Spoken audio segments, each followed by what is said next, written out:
Assalamualaikum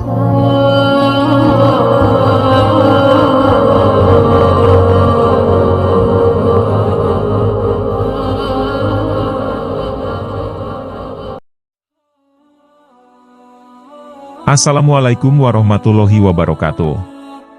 Wahai umat terbaik yang dimuliakan Allah Subhanahu wa Ta'ala. Semoga teman-teman semua selalu dalam lindungan Allah Subhanahu wa Ta'ala, serta dalam keadaan sehat walafiat.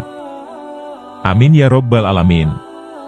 Pada suatu hari ketika Uzair memasuki kebunnya yang menghijau dengan pohon-pohon dan tiba-tiba hatinya telah terpesona serta tertarik untuk memikirkan rahasia keindahan dan keajaiban alam ini. Sesudah memetik buah-buahan dia pulang dengan keledainya sambil menikmati keindahan-keindahan alam sekitarnya sehingga keledai yang ditungganginya tersesat.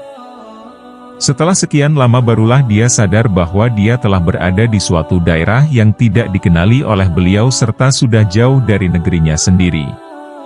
Dan benar saja dia sampai ke daerah itu, dilihatnya kampung itu baru saja diserbu oleh musuh-musuh sehingga menjadi hancur porak-poranda.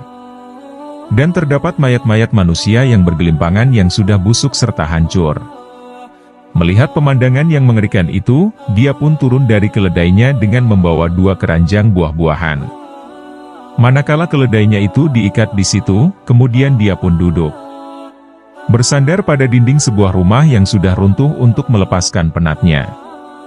Pada waktu itu, pikirannya mulai memikirkan mayat manusia yang sudah busuk itu. Bagaimana orang-orang yang sudah mati dan hancur itu akan dihidupkan oleh Tuhan kembali di negeri akhirat? Begitulah pertanyaan yang datang bertalu-talu dan tidak terjawab olehnya. Sehingga dia menjadi lemah lunglai dan kemudian terus tertidur. Dalam tidur itu, dia seakan-akan bertemu dengan semua arwah, roh-roh, orang-orang yang sudah meninggal itu. Tidurnya amat luar biasa sekali, bukan hanya sejam atau semalam, tetapi dia telah tidur terus-menerus tanpa bangun-bangun selama 100 tahun lamanya. Dalam masa dia tertidur itu, keadaan di sekitarnya sudah banyak berubah. Rumah serta bangunan-bangunan banyak yang telah didirikan. Dalam masa 100 tahun itu, segala-galanya sudah berubah, manakala Uzair tetap terus tidur tersandar di dinding buruk itu menjadi jasad. Tubuh yang tidak bernyawa lagi. Dagingnya sudah hancur dan tulang belulangnya sudah hancur. Lebur berderai. Kemudian jasad Uzair yang telah mati, daging dan tulangnya yang sudah hancur itu disusun kembali oleh Allah pada bagiannya masing-masing lalu ditiupkan ruhnya. Dan ketika itu juga, Uzair hidup kembali seperti dahulu. Uzair terus berdiri seperti orang yang bangun dari tidur. Lantas dia mencari keledai dan buah-buahannya di dalam keranjang dahulu. Tidak berapa lama kemudian, turunlah beberapa malaikat seraya bertanya, "Tahukah engkau ya Uzair berapa lama engkau tidur?" Tanpa berpikir panjang, Uzair menjawab, "Saya tertidur sehari ataupun setengah hari." Lalu malaikat pun berkata kepadanya, bahwa engkau terdampar di sini genap 100 tahun lamanya. Disinilah engkau berbaring, berhujan dan berpanas matahari, kadang-kadang ditiup badai dan berhawa sejuk dan juga panas terik. Dalam masa yang begitu panjang, makanan engkau tetap baik keadaannya.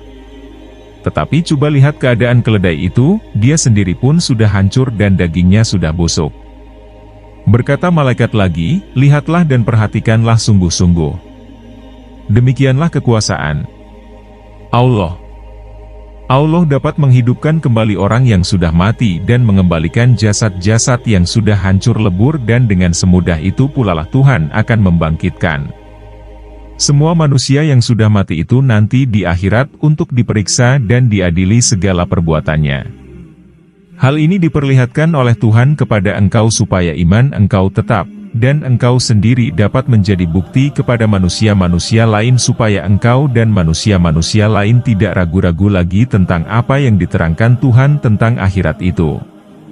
Setelah Uzair melihat makanan dan keledainya yang sudah hancur itu, maka Uzair pun berkata, "Sekarang tahulah saya bahwa Allah itu adalah Maha Kuasa atas tiap-tiap sesuatu." Tiba-tiba keledai yang sudah hancur berderai itu dilihatnya mulai dikumpulkan daging dan tulangnya. Dan akhirnya menjadi seperti sedia kala, yaitu hidup kembali bergerak-gerak dan berdiri sebagaimana sebelum mati. Maka Uzair pun berkata, "Sekarang tahulah saya bahwa Allah berkuasa di atas segala-galanya." Lalu dia pun terus mengambil keledainya dahulu, dan terus menunggangnya pulang ke rumahnya dahulu dengan mencari-cari jalan yang sukar untuk dikenali. Dilihatnya, segala-galanya telah berubah. Dia coba mengingati apa yang pernah dilihatnya 100 tahun dahulu. Setelah menempuhi berbagai kesukaran, akhirnya dia pun sampai ke rumahnya. Dan benar saja setelah dia sampai di situ, dia mendapati rumahnya pun sudah buruk di mana segala dinding rumahnya telah habis runtuh. Semasa dia memandang keadaan sekeliling rumahnya, dia melihat seorang perempuan tua, lantas dia pun bertanya, "Inikah rumah Tuan Uzair?" "Ya," jawab perempuan itu. "Inilah rumah Uzair dahulu, tetapi Uzair telah lama pergi dan tiada terdengar berita tentangnya lagi sehingga semua orang pun lupa padanya dan saya sendiri tidak pernah menyebut namanya selain kali ini saja," kata perempuan itu sambil menitikkan air mata. "Sayalah, Uzair," jawab Uzair dengan pantas. "Saya telah dimatikan oleh Tuhan 100 tahun lalu dan sekarang saya sudah dihidupkan oleh Allah kembali." Perempuan tua itu terkejut seakan-akan tidak percaya, lalu dia pun berkata, "Uzair itu adalah seorang yang paling soleh, doanya selalu dikabulkan oleh Tuhan dan telah banyak jasanya dalam menyembuhkan orang yang sakit." Sambungnya lagi, "Saya ini adalah hambanya sendiri, badan saya telah tua dan lemah, mata saya telah pun buta karena selalu menangis. Terkenangkan, Uzair. Kalaulah Tuan ini, Uzair, maka cobalah Tuan doakan kepada Tuhan, supaya mata saya terang kembali dan dapat melihat Tuan." Uzair pun menadahkan kedua belah tangannya ke langit lalu berdoa kepada Allah. Tiba-tiba mata orang tua itu pun terbuka dan dapat melihat dengan lebih terang lagi. Tubuhnya yang tua dan lemah itu kembali kuat seakan-akan kembali muda. Setelah memandang wajah Uzair dia pun berkata, "Benar, Tuanlah, Uzair. Saya masih ingat." Hambanya itu terus mencium tangan Uzair. Lalu keduanya pergi ke tempat orang ramai, bangsa Israel. Uzair memperkenalkan dirinya, bahwa dialah Uzair yang pernah hidup di kampung itu, lebih dari 100 tahun yang lalu. Berita itu bukan saja mengejutkan bangsa Israel, tetapi ada juga meragukan dan ada yang tidak percaya kepadanya. Walau bagaimanapun berita itu menarik perhatian semua orang yang hidup ketika itu. Karena itu mereka ingin menguji kebenaran Uzair. Kemudian datanglah anak kandungnya sendiri seraya bertanya, "Saya masih ingat bahwa bapak saya mempunyai tanda di punggungnya. Cobalah periksa tanda itu. Kalau ada benarlah dia, Uzair." Tanda itu memang ada pada Uzair, lalu percayalah sebagian daripada mereka. Akan tetapi sebagian lagi inginkan bukti yang lebih nyata, maka mereka berkata kepada Uzair, bahwa sejak penyerbuan Nebukadnezar atas bangsa dan negara Israel dan setelah tentara tersebut membakar kitab suci Taurat, maka tiadalah seorang pun Bani Israel yang hafal isi Taurat kecuali Uzair saja. Kalau benarlah Tuan Uzair, cobalah Tuan sebutkan isi Taurat yang betul. Uzair pun membaca isi Taurat itu satu persatu dengan fasih dan lancar serta tidak salah walaupun sedikit. Mendengarkan itu barulah mereka percaya bahwa sungguh benar itulah Uzair. Ketika itu, semua bangsa Israel pun percaya bahwa dialah Uzair yang telah mati dan dihidupkan semula oleh Tuhan. Banyak di antara mereka yang bersalam dan mencium tangan Uzair serta meminta nasihat dan panduan daripadanya. Tetapi sebagian daripada kaum Yahudi yang bodoh menganggap Uzair sebagai anak Tuhan pula. Maha Suci Allah tidak mempunyai anak Uzair maupun Isa karena semua makhluk adalah kepunyaannya belaka. Janganlah kita was-was tentang kekuasaan Allah, maka hendaklah dia fikir siapakah yang menciptakan dirinya itu. Sangat mustahil sesuatu benda itu terjadi dengan sendirinya tanpa ada yang menciptakan.